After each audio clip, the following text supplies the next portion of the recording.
Fazermos uma reflexão sobre o Evangelho do domingo de hoje, Lucas capítulo 15, onde nós temos a parábola do filho perdido. Podemos dizer também que é a parábola do pai que tem um amor incondicional. Que Deus nos abençoe neste momento. Amém.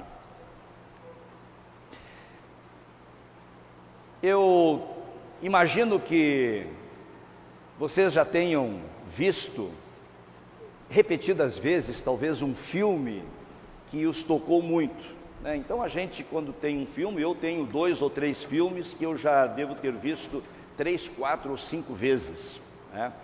Ou eventualmente até um livro que a gente tenha lido e de tanto gostar dele, talvez a gente é capaz de repetir a leitura. Eu digo isso para que vocês tenham também a compreensão e a paciência de ouvirem mais uma vez uma história maravilhosa, a palavra de Deus nos contando uma parábola, a parábola do filho pródigo. Esta parábola é uma história e poderia ser uma história comum. E especialmente esta parábola poderia ser uma história triste, de corações duros e fracos, de sonhos desfeitos, de esperanças destruídas.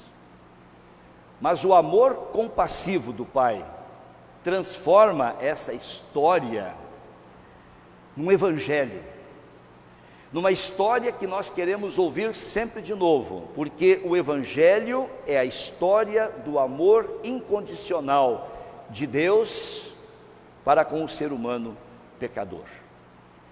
Parábola é uma história que Jesus criava com o objetivo de ensinar uma grande verdade. E nós temos aqui então nesta parábola o Pai, que é Deus, e os filhos, não o filho, mas os filhos, que são cada um de nós que estamos hoje aqui reunidos. Então vamos imaginar que nós estamos num teatro, assistindo a uma peça de teatro, e essa peça ela é dividida em atos ou em cenas. E nós podemos dividir a parábola do filho pródigo em 4 atos ou 4 cenas. Vamos lá? Cena número 1. A cena número 1 tem como título Uma decisão louca. Porque nada faltava para aquele filho na casa do seu pai. O filho mais novo tinha tudo o que um filho pode imaginar de conforto, de carinho na casa do pai. Mas por algum motivo aquele filho estava insatisfeito. Ele achava que o mundo lá fora era melhor, que o mundo lá fora, fora da aldeia em que ele morava, era com certeza um mundo mais atraente, e ele queria experimentar a vida neste mundo lá fora. Por isso ele chega para o pai, versículo número 12, diz: Pai, eu quero que o Senhor me dê a parte dos meus bens que me cabe, porque eu quero sair mundo afora. Ele prefere pegar o seu dinheiro e prefere viver longe do pai. É uma decisão louca. E o que são decisões loucas? Decisões loucas são aquelas em que não se mede as consequências. Decisões loucas são aquelas que seguem o impulso das emoções, muitas vezes influenciadas por um coração corrompido pelo pecado. E esta mesma loucura se repete hoje na vida de muitas pessoas. Existem hoje ainda muitas pessoas que foram chamadas à fé, que fazem parte da família da fé, que têm todos os benefícios que o pai de amor pode dar para esse filho, mas muitos preferem se afastar e ir para longe de Deus. E esbanjam a sua herança no mundo, esbanjam a vida, esbanjam a saúde, esbanjam os dons, esbanjam a riqueza, esbanjam os talentos, trocam a comunhão com Deus simplesmente por atitudes impulsionadas pela carne pecaminosa. E aí, num determinado momento, a Bíblia torna-se um livro chato para ler. Ir à igreja é um incômodo. O mundo e os amigos, esses são mais atraentes e com eles vale a pena estar. A decisão é louca, por quê? Porque há muitas pessoas que trocam a liberdade pela escravidão. E qual é a atitude do pai quando aquele filho pede para ir embora? A atitude do pai, ela é surpreendente, não é verdade? Porque aquele pai faz o que nenhum pai faria. Aquele pai simplesmente dá ao filho o que ele está pedindo. Ele não impede que o filho vá embora levando tudo, ele deixa o filho viver como ele quer. E por que aquele pai faz isso? Ele faz por amor. E é assim que Deus age com as pessoas. Deus não obriga ninguém a estar perto dele. Deus dá a cada um a liberdade de escolha para estar junto ao Pai ou longe do Pai. E muitas vezes vai ser preciso nós aprendermos o quanto custa viver longe de Deus, o nosso Pai. E aí nós vamos então para a cena número 2 dessa peça que nós acompanhamos. A cena número 1, que tem como título Uma Decisão Louca.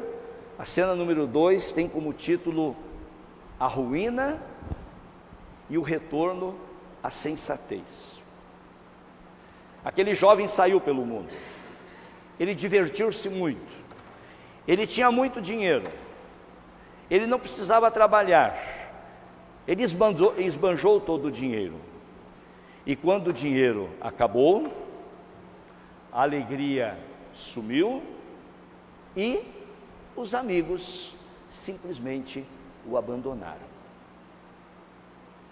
Isso para dizer que a felicidade que os prazeres do mundo nos oferecem, essa felicidade é passageira, ela não tem fundamento, ela não tem base.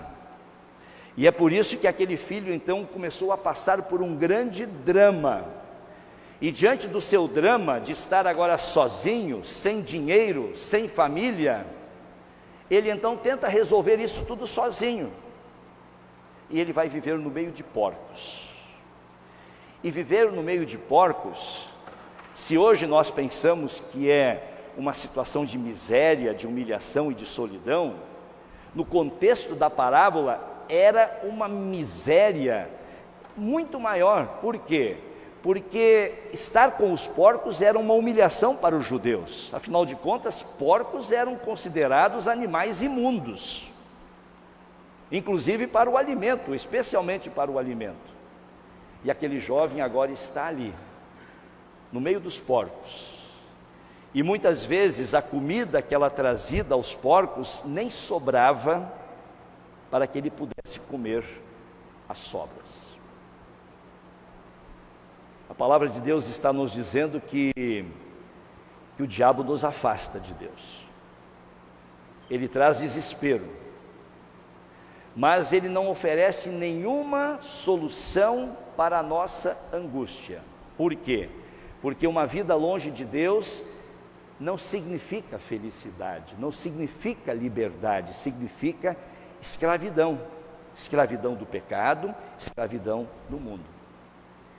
E então, nesta mesma cena em que nós estamos aqui agora, lá do poço da ruína, de repente surge uma luz. E essa luz surge no momento em que o texto diz assim, que aquele jovem caindo em si. O que significa caindo em si? De repente ele volta à sensatez, de repente ele para refletir, de repente ele sente um remorso. e de repente ele se arrepende. Se arrepende porque ele se lembra do pai. Se lembra do pai amoroso. E aí lá no meio dos porcos ele diz assim: quantos trabalhadores de meu pai têm comida, têm atenção, têm carinho, e eu continuo aqui, no meio dos porcos. No meio dos porcos e muitas vezes sem comida. E quando ele se lembra do pai, e quando a imagem do pai amoroso vem à sua mente, isso dá a ele coragem para voltar. Então, o texto bíblico está dizendo que a misericórdia de Deus continua sendo a força de atração para trazer os filhos perdidos para junto do pai. E mesmo quando esses filhos estão longe, Deus não deixa de amá-los, continua os amando. Cena número 3 na nossa peça. A cena da parábola número 3 é a cena do reencontro com o pai. E como é que nós temos aqui a imagem desse reencontro? Simplesmente o pai vê o filho, sai correndo e o recebe de braços abertos. Nenhuma acusação, nenhuma reprimenda.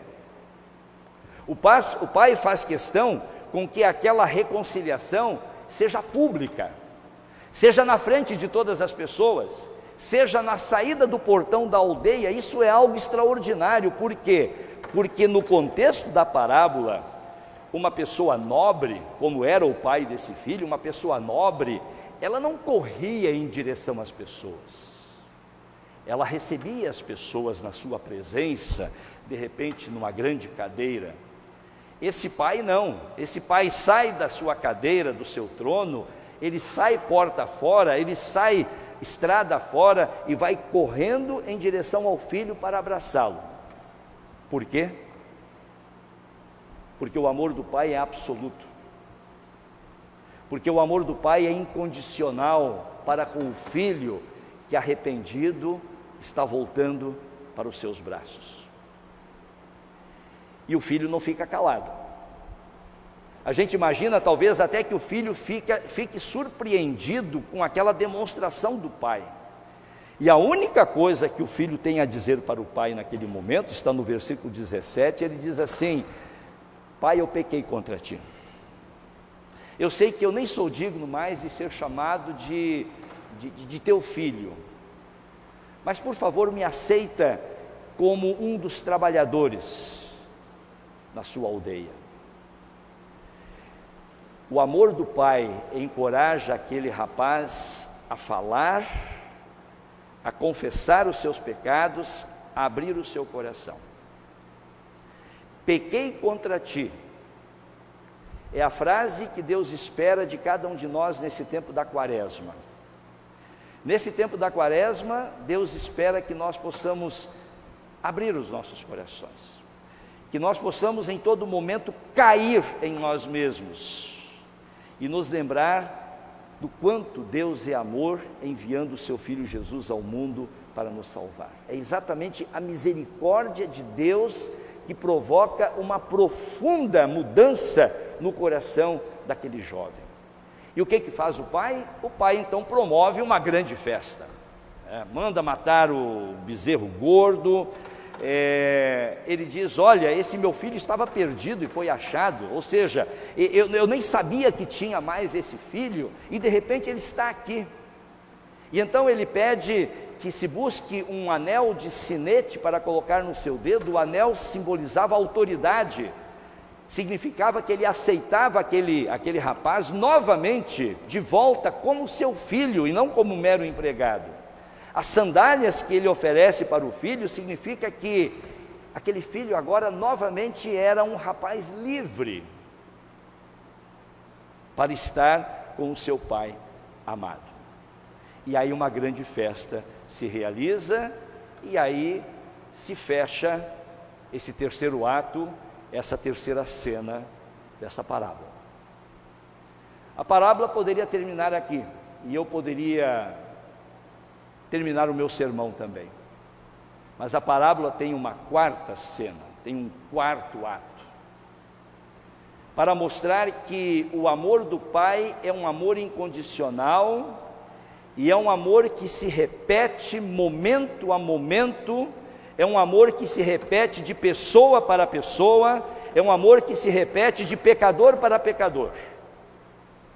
Porque nós poderíamos, talvez, perguntar assim: será que aquele pai não exagerou naquela festa? Afinal de contas, o que tinha acontecido? Ele dividiu os bens, ele deu tudo para o filho foi embora, gastou tudo, voltou, e agora ele vai matar um boi gordo, vai dar um anel, vai dar sandálias. Esse pai não está exagerando?